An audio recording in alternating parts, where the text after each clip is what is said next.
transfers no di bebre aba me di bi ba kwaku di bi ba bigi di bi ba ene transfers no edoso kakra nti me rewre mu tentem ma men sa se free Manchester United bobuko ni Manchester United pe goalkeeper at the time Eric Ten Hag eba Manchester United o se o pe goalkeeper onimbo ni pia ana Manchester for kofo nana edene baye say under Ruben Amorim Manchester United pe new goalkeeper a order post ni ma e ba saves a wo gidie wodi mu Manchester United target ni say omo nkosan ye goalkeeper ne bo wosoro ombe fe goalkeeper wo gidie woni so betima save by the same time eboni ni soro so the first goalkeeper Ruben Amorim ni Manchester United kon ho no omo ko Portugal e ko Diogo Costa ho ana ye bo mu 60 million euros ana Manchester for say wosoro after so omo ko Portugal ye bo mu 60 million euros a Manchester for say wosoro no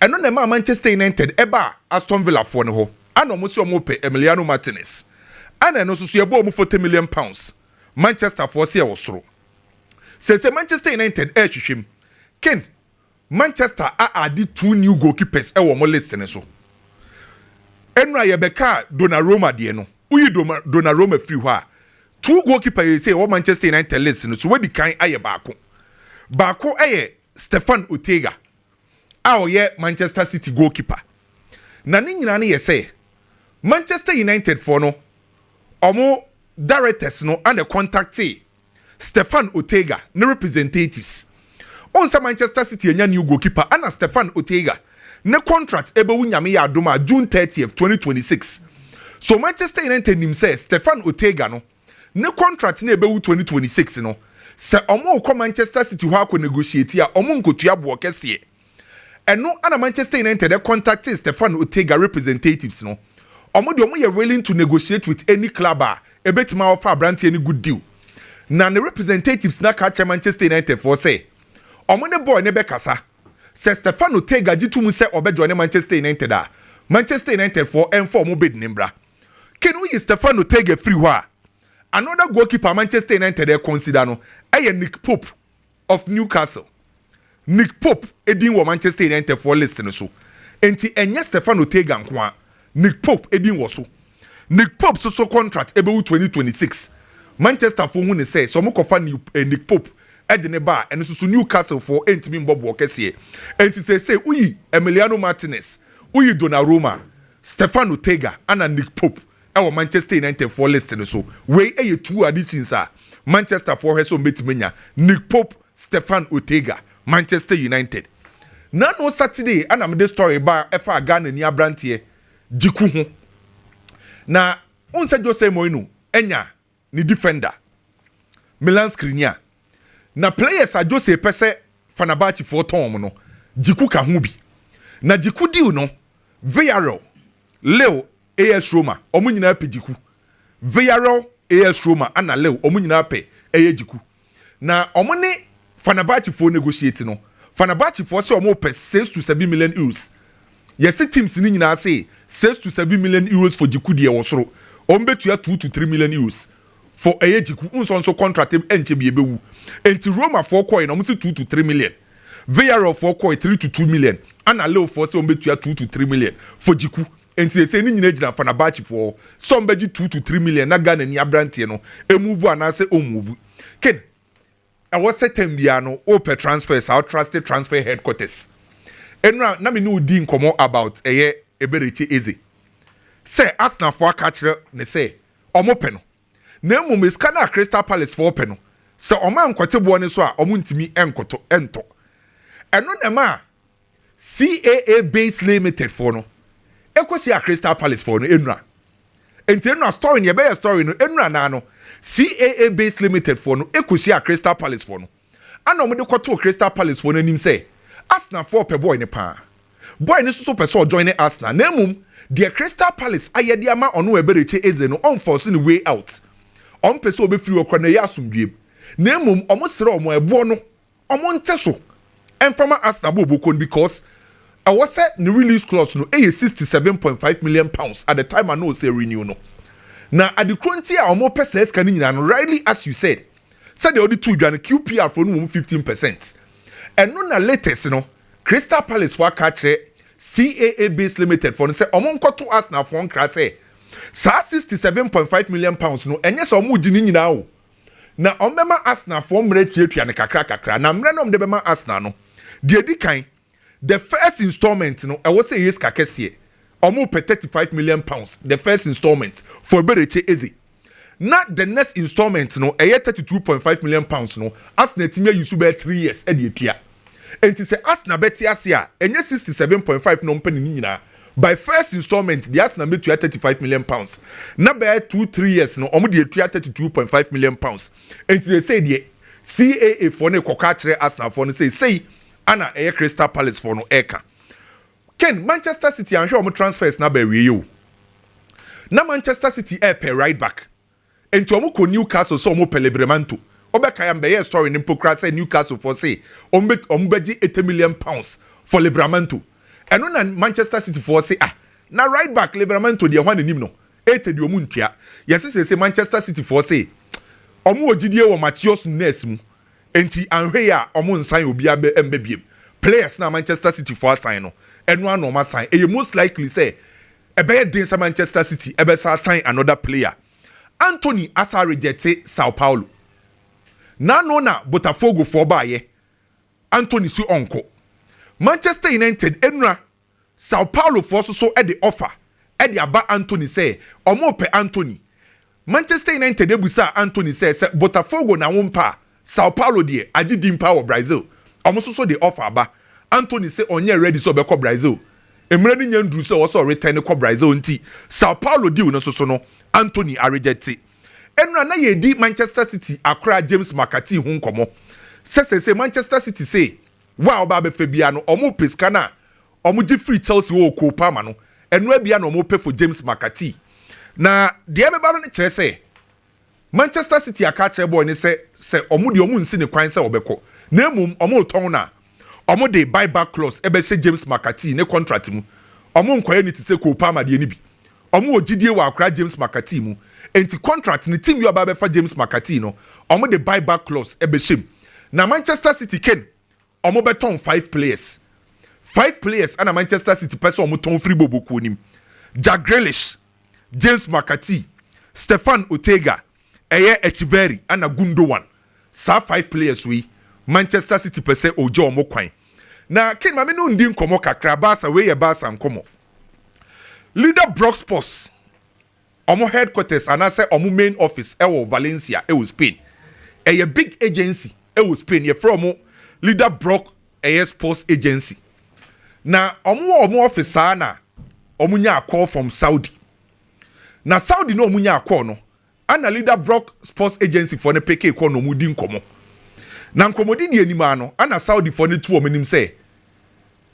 omo poma kura ba ko Barcelona ana leader Brock Sports for ne say ye were 2 players e Barcelona omo ye key players ye were Pedri and ye were Ferran Torres enti dia hin na moka no ana Saudi for ne say makura na ye friend say Ferran Torres no ne ho asem ne ye ka no mo Saudi for na ye hwehwemu say Ferran Torres no Barcelona for afibio ma ne 10 million euros ana Barca for the man na ye Saudi for no ye pese ye sade another 10 million esa ka ne salary no oje no Barcelona no ho so you ready to come out enti every year be and be man 20 million euros 3 years no and be 60 million euros and only ye base salary no and some pokra na ne goals or becha ni bibia no eno so obewia ni nyina betime wrem almost be 40 million euros enti obetwa sa 3 years na wie e wo Saudi no ni bonus ene ne salary ni nyina no ebeko 100 million euros ana mo ka kire eye leader Brock Sports for no ana mo so mo de omu ni problem o once nko a mo de boy ne beji atum ne de omu ni problem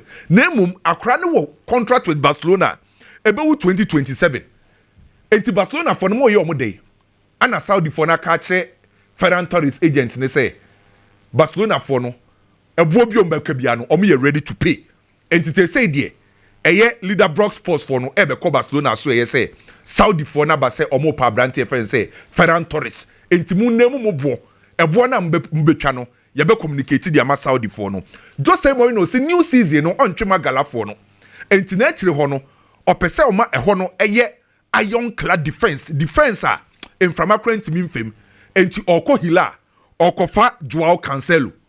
Edi ne free hila edi aba Fenerbahce. Say die wenya Milan screen ya. Enti Joao Cancelo esa be PM of Fenerbahce a Jose Mourinho so betimi de omo agi league no. Na ken Lewandowski so enya big offer from Saudi. Oma offer ne 4-year contract deal. Eye Lewandowski. Ne contract ebewu 2026. Na Lewandowski contract ebewu 2026 no. Barca esa another option so betimi renew 1 year. Lewandowski any pennies that have in him say sa 1 year no so 2026 ni wia Barca en renew and on a Saudi for no ama ne 4-year contract deal na 4 years na omodi ama Lewandowski no mo say oba is kana obeje no oba be cut top NS no at over Saudi Ronaldo mo ne Benzema mo no de ne beto sa level ho enti omo ma ne 4 years na omo ogidie say omo be make a last push because till September 1st in Pokra no omo window nda so ho enti omo ma Abrante friend Lewandowski 4-year deal as a Chelsea ebeton 7 players after Joao Felix. Omaton Joao Felix ewie no. Chelsea see 7 players yi omo hwanim so mbewie. Raheem Sterling beko, Benchewo, Disasi, Chukwuemeka, Renato Viega. Omo ye 7 players after Joao Felix Chelsea ebeton omo. Newcastle for the bid equal Real Madrid. Na bid na Newcastle de call Real Madrid no. Madrid for ko biem no. Newcastle say omo per Real Madrid for goalkeeper. Loan. Na ebo no mu quote no mu say 3 million euros ana Madrid for say hwe ehe ne ha mu pe loan 3 million euros loan 3 yeah loan Madrid for say there be o ma reject loan 3 million enye there be okay enti Madrid are reject loan any Newcastle there no Real Madrid da communicate ya kire Adagule ebusuafo no on say ne maame ne papa ne control no o ma tese say teams ne tata no titiriu any PSG bobuku no Alonso team no obabe ode no Abrante ne friend say Adagule eye key enti money parents no entertain any bid Madrid enye ready to sell Abrante friend say Adagule okay Chelsea ne Ayas ana hatu enkomo no baby edu ne ken eye 4 million euros ana ye difference aka 4 million na Chelsea hatu ana Ayas ewie Ayas pay 45 million euros ana add-ons 5 na akoye 50 Chelsea age na 41 million euros aka 4 million pay Benjamin Sesko say Oba Manchester United a unim say Rasmus Højlund ebeko say Leverkusen okay. Frankfurt Leipzig Dortmund omu nyina ba say omo pa brantie no na mete story bikin menim say omre ne ko Isaac mate say Liverpool for so betua ne ka 30 million pounds a year of the 30 million pounds a year na Oba be the third highest paid player e Liverpool on say Salah edge 20.8 Van Dijk edge 18.2 Sa 30 million pounds no Isaac Ba oba be the third highest paid player. Oma catch and money 30 million pounds a year. Okay. Ewo ho. Kolomwani entimi anjoin Juventus enu ambeka Darwin Nunez. Liverpool for so ambeji 55 million euros e dey free Juventus eho. Trossard Napoli Atlanta Abuerim. Bayern ese so menya Javi Simons a omo ko Crystal Palace eberechi eze. Bayern eberechi eze. Kwame Dela. Me virtual stories no enyina ena Kwame ede abano ma others in the begin be room kakra me others in bre ken me da say na ma me nchia wo hyi e wo dun kwa no fin na ma me no mbon komo kakra ken de tie ne say enra mi be wie me analysis na me catch say Benjamin Sesko Oli Watkins nkomo no me hwɛ kwan a Manchester United coach ne efa so eye ne niema any senior osipe a left-footed right wing backer they be so okati in or looking at the run of a number 9 no me hwɛ Manchester United be here Oli Watkins because ono and the pace space attack pa Ken I don't know what to coach ne pe Oli Watkins Christopher Vivela na no mo fa no fi Chelsea. Say oye director of recruitment. Ono na dru Germany ekofa Benjamin Sesko no. Amorim pe Watkins. And a Vivel pe Sesko. Benjamin Sesko. But Vivel so no to place. Let me give you a context. Vivela no. Na oye technical director of RB Leipzig baby a boy we bobo sisia. No ne Red Bull for ne yedwuma. As a technical director, omu fefe place, mukofa place ba in technicalities or you good.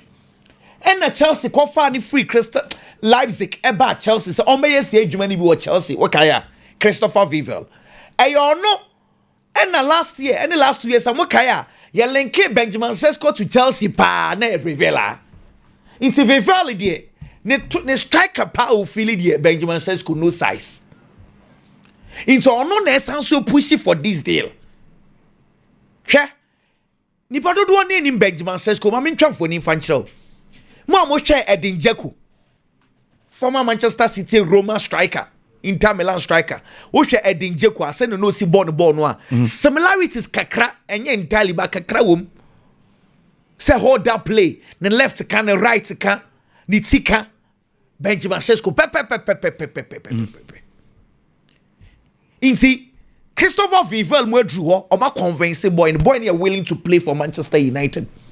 I can't say mind you any RB Leipzig for the bed deal now I agree on a figure but coach in the style of play open number 9 or be holding up play now while running into spaces which only Watkins perfectly fits but they say no again Christopher Vivon they are not giving 100% authority to the coach who got to top place ni nyina ba no china sa amfa ya sanso akofo before fra sanso abepam obi akọ nti oye ne ho ene ho oye hakakra no oye kakakra because Eric Ten Hag they gave him all the authority he wants at the end of it coach Ibaye or Pamu Ten Hag plays nti akoya me to say me kasa 100% but from what I am seeing it looks like coach in what all the kakraba number 9 allow us let us buy because only Watkins na dentia Manchester penny for ntia and say when it 29 years goes or share Premier League experience they say this that me catch us say Manchester United for the Premier League experience obi name say almost 60 million pounds or mutual Aston Villa for a 29-year-old almost someone here you say Watkins is in the age you know supporters no he fa omo Sesko na Watkins supporters say big mu na wa he nto omo na be kire de omo pe because honestly say age baba say Amorim pe Watkins na United pay for one soon say age no e was through bebre and any age kwa any boy na mo do to age so no exactly Sesko bana sanfe because Amorim season wey there obi amfa nche no na Kenya start say 5 games now for the obi no the better Amorim the also person and I'm paying forces what's open name 60 million pounds for a 29-year-old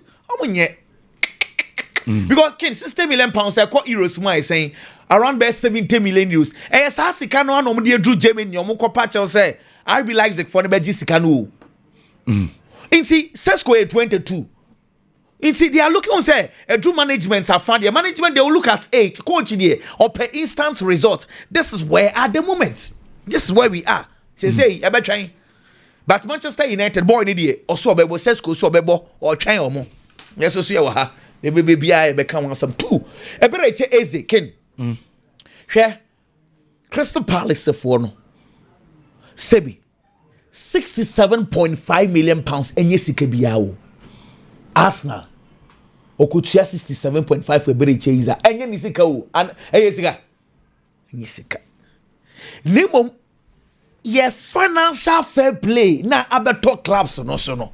When you are doing business, you always want installments. Senya sa, sebi, if Mohamed Kudus Elanga are going for 55, ne ka say, but you have 67.5 million pounds for Beriche Iza, and yes, he kakesiye. But the Kudus, the Elanga, the all the Beriche have a chain Kudus no. No, but in terms of Premier League experience, watch it. What is why consistent actually? What is inti o check sa niam no a se bi nkesika we se dan yesika kese biasa. But point is that the Kudus the longest deal they are paying in installments wey a cash bam. Inti Arsenal would love to negotiate. But this is where the difference is. TMA say Arsenal to release clause no Crystal Palace any sell on clause. But what the bicho yase. Say Arsenal to sika no boom at the tower. Crystal Palace onya sell on clause or no onya add-ons. Mpatwanti ase wo. Name say Arsenal negotiate. Now otua sika in installment. Crystal Palace at the sell on beshem. Esanso the add-ons at the ashem add-ons no enko ne parents club wo ebekwa Crystal Palace wo. Into what check permutations now. Ken Crystal Palace ebe pesa Arsenal for into an installment. Name installments also mutua echo 67.5 pepe. Normally add-ons shame. Sounds so the sell on shame. I know they better deal. Now Arsenal are some kids will be here. Jokeresh. Ken me kasepa ma analyze Arsenal. Now unim say the last time na me can say Arsenal they share goal kese power Premier League in the Kai Havertz or share 9 goals. Embarrassing. None of the Arsenal players hate say double digits. Premier League name. The share kese Kai Havertz 9. Martinelli Trossard 8 goals. Mikel Merino 7. Bukayo Saka 6. Team of Premier League aji. They play in team hitting double figures. Catch us a team no beg for striker.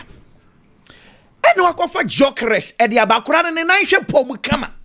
Name if Arsenal do not give him the right places, sources where you get the ball, if they do not train to suit boy in a style, say me obey nuisance. And see, how are Arsenal going to get the best out of the player? Now, Jokeresh, no, nitika pau, born a fasura, or one of those players na niti eka. Now, Arsenal right back, Ben White on crosses how? Send na omomani. Aha, I want to hear kohono. Because Ben White, on your sa natural fullback nibia, or beko bar line or acquire crosses nibia. Or ye Santa Baka, ye bono as a right back to say you skundo mudi nibi. And then I'm saying, your boss na left back, Lewis Kelly. Or also so on your lateral left back in Toronto Debia, or invent here by can't defensive midfielders. No. It's not just a 2-3 no. You barely get crosses from them. Okay. Bukayo Saka. Ni traits den. Or je ball, or catch in, or kope goal ashe, and also koye assist. Yensha left wo. Gabriel Martinelli ne star den. Ono so je ball or catch in, or kope goal ashe, and answer or kope assist. So Arsenal will need to work on the crosses because last year, time at Odegaard prior, Arsenal ball crosses nom deeper goals ni came few because they normal style. Where you now Abano? Ben White, left back, and say yes, Kelly never ball. Whoever is going to play at the left back, they need to serve this boy with a lot of crosses, or else we go back to square one. Ken, after the Tosubi, Robert Lewandowski, ayana adia yana yamiya kakrane se. And yes, about Barcelona, obey football, the records, they be sweeping their side. 673 goals. Aquano, washe goals pa. We dear Messi. Any Ronaldo, my ye be terminated to the Pele Munia dia. Lewandowski washe goals pa or your proper goal machine. Even Nkokra Brom, the last 3 seasons of Barcelona, 101 goals. Wait, you can't goal machine. Wait, a goal machine. But ko baby you do on komwe any emotions in komo bi oni e ba bedi. Every single Barcelona fan knows very well say next season we obego e was Barcelona top striker. A champagne for ni team, a technical team for ni team, even the players they know. Say Barcelona was Sikabi and the good baby as a somebody go searching for the next striker for Barcelona, which will replace Robert Lewandowski because he's agent. Okay. And the engineer sounds so jitu mu say Robert Lewandowski say baby we drew 36 years a day. Ni game time no eso betse afi. Nyamya dom last year Barcelona goals almost say Robert Lewandowski has 42 goals no. Hafinya say 34. Ferran Torres said 19. Lamine Yamal said 18. To goal distribution, unlike previous seasons, Robert Lewandowski timi se bebre na nkai fo no wechire no. We no ben na che say Hans Flick abe build a system obi atimi show goals ni bi. Okay. It say no. Barcelona for no, they would want to keep Lewandowski, but kwana na o makwa kwese no. Sikasam no baby o makwa kwese because no can say stadium no say if they don't get Camp Nou right from the beginning of the season, they will suffer. Well, Laporta pre-operating and say Camp Nou near ready, and Barcelona bet now get back to the 1:1. There's no guarantee say Barcelona be Camp Nou. And as the Casam no so higher, into was almost ton star back. Ronald Arroyo so onko Christians yabo no anko. Yes, Obiase onko nti wana. Inti say no omuni option. CCCC a. And I'm so Saudi Arabia be crab for Lewandowski. Till Lewandowski Sebi born who said that money bebre. And we understand that you score a lot of goals. But want me more born bebre. And yeah, Obet's not bench now over 20, bet 33 million euros afe. And yeah, young Tongway. And no more convince Lewandowski. Me who say o must start say and Lewandowski kwa obenye sika bebre 36 years old into they are trying to convince him to go. Because Barcelona feels say Dani Olmo can play as a false nine, Ferran Torres can play there, even Rashford can play there. In the system, you don't need extremely skills to play as a number 9 because chances no more creative. The answer beto anymore obebo. Into this is where we are. And on the Ferran Torres so can and say, oh, Lewandowski so on Ferran Torres also swear clearly. Say Barcelona needs to sell one. Because registration is no yempese. Now here is Nkoko. Ferran Torres. Ken sell Saudi for Barcelona for 70 million euros for Lewandowski, 80 million euros for Monje. Basas to also Sonko. Something I may say Sikane ba na they can convince Robert Lewandowski. It makes a lot of because Ken next year we go for you. Well, it's Sika Omonje 80 cry. Just two Ferran Torres. What's now the Sikane be account of Julian average and one with them. Biggie. Team B will be a CBR. I want that one JC number. I will put him more iconic. Based on players on Beshes are JC number. Anybody more dined with the JC number. We are only free one of my team B will be a CBR has that one position. Our park and so. I know so we a player now be Jina Hona Baba Beba. There is a lot of expectations and I say huge expectations on you. Adintia nipa bia be boss our position na opeja amode money was our position no it is a wo baba be boy ye hwe with a nina ye de hwe sa nipa kro no e was our position no and in common media about Barcelona the Barcelona right back position has been one can na aye difficult say Barca benya player bi no be baba be hwe na performance or be dine di no e be so Barca supporters nani anywhere see any just because there is a former player be the right back position our page standards ni bebre e Barcelona bobo ko nim e Dani Alves it after the Dani Alves era e Barcelona no player bi be the right back position for Barcelona bia no nipa nche den hu de o ye ehu ne ho so mfa so because untimi mama ne ntra de Dani Alves boy no it Barca be come market no aboka kwa for players aba a lot of them Alex Vidal buy Barca diska kesi ele kokofa no or buy one team more right back Barca kofa say Gino Dest one of the prospects and we are seeing in few say money one was ropa it is so about be shame no be see kind of Barcelona when he stepped in the club performance now or dine no and do the Dani Alves standard now so Barcelona supporters any Nelson Semedo buy MSC Royal buy a lot of the players. And do time enough a Barca top right backs in about to be more crowd. So what they decided to do and they say any young player be our Barcelona team anymore. One who understands the philosophy of Barcelona and already understands the style of play. Now I am converting into that role. Now I am fanning Ramebo because I'm more idea more banning team more. And a Barca share you know converted Sergio Roberto and then about the right back position. Only player after Dani Alves Otimi Kaka. Barcelona no. But even with that, performance but it was okay because at least he was giving better performance than Omoanayatisika. The right back position. All because of the standards at Dani Alves set to honum. Barcelona Muano Kofa Jus Kunde de Nebae. Kunde came in as a centre back. And your right back Nana or Baba Bebo. But the man makes shift to the right back position. The performance has been good and he has never looked back. Couldn't the performance I was then as a right back for Barcelona and do Dani Alves there no. But at least he's been better than every right backer after Dani Alves Barcelona Afano.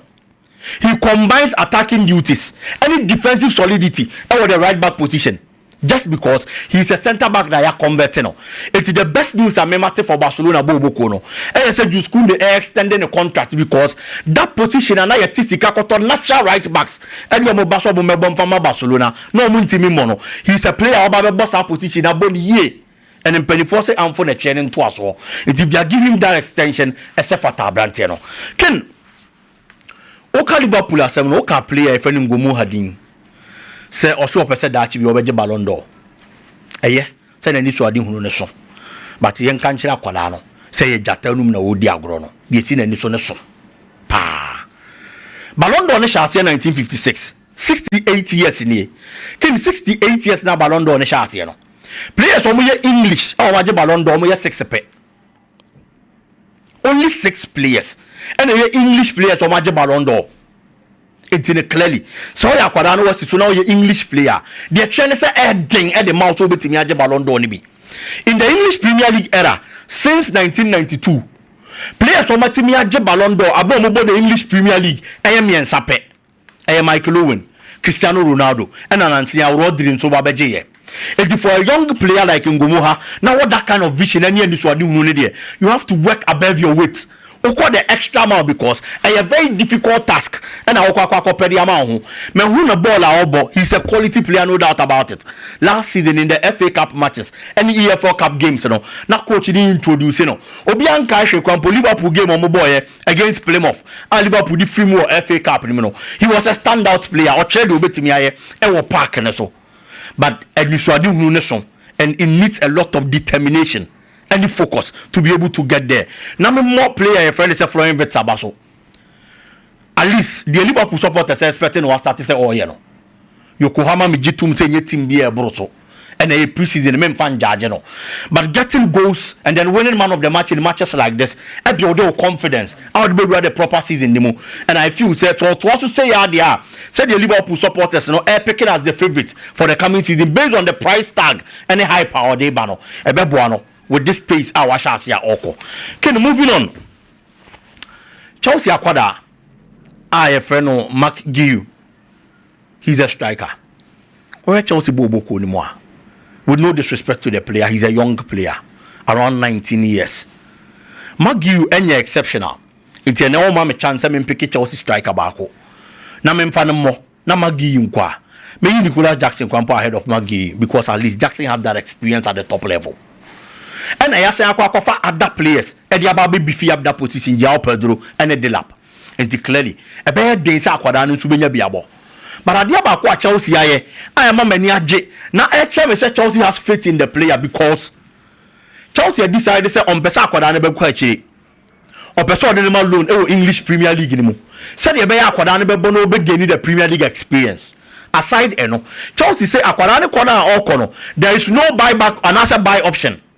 Say oh Giacolana a loan and a wojino it ends there. On me goes to do be mau. Now man make us a feel better to Aquadano and man babesi a kanya de mau. Debbie. Yes adiano.